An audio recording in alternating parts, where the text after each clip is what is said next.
श्री स्वामी समर्थ. प्रिय स्वामी भक्तांनो, तुम्हाला हा मंत्र शेवटपर्यंत ऐकून सोडून द्यायचा आहे आणि मग पाहाल तुमचे दुःखाचे दिवस कसे आनंदात बदलतील हे तुम्हाला समजणार पण नाही. तुमचे गरिबीचे दिवस श्रीमंतीत बदलतील. हजारो लाखो रुपयांचे कर्ज कमी होईल. तुम्हाला आश्चर्य वाटेल की तुमच्या दुःखी जीवनात आनंदाचा क्षण कधी आला याची तुम्ही स्वतः कल्पनाही करू शकणार नाही.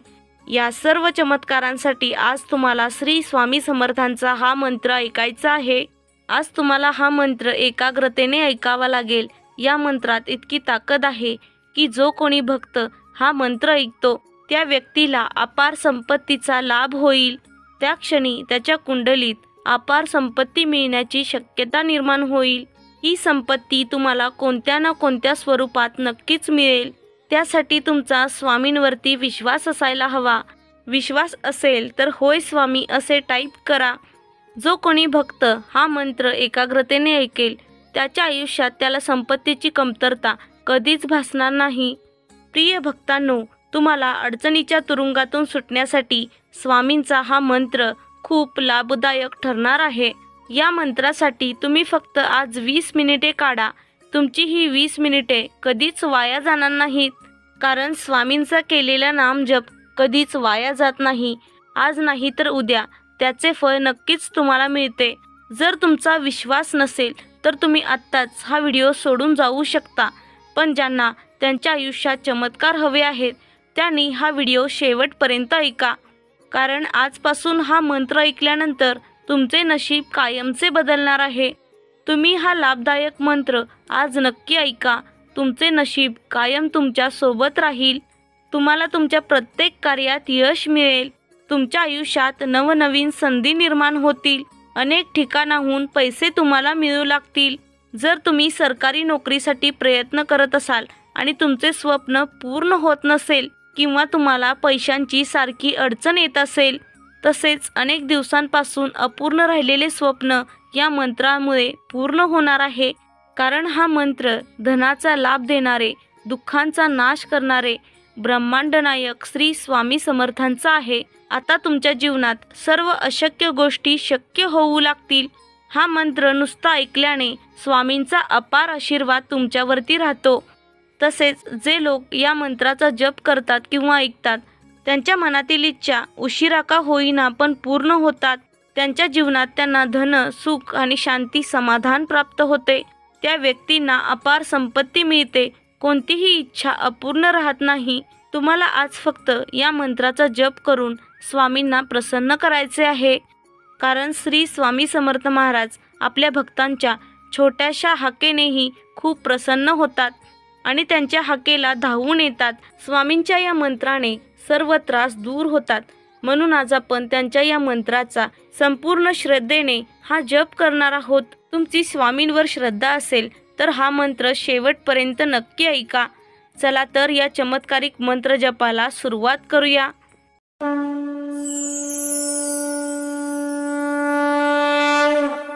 ओम श्री स्वामी समर्थाय धनप्रदाय स्वाहा. ओम श्री स्वामी समर्थाय धनप्रदाय स्वाहा. ओम श्री स्वामी समर्थाय धनप्रदाय स्वाहा. ओम श्री स्वामी समर्थाय धनप्रदाय स्वाहा. ओम श्री स्वामी समर्थाय धनप्रदाय स्वाहा.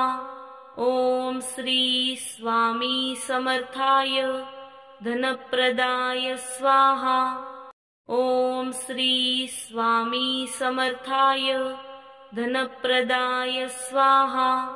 ओम श्री स्वामी समर्थाय धनप्रदाय स्वाहा. ओम श्री स्वामी समर्थाय धनप्रदाय स्वाहा.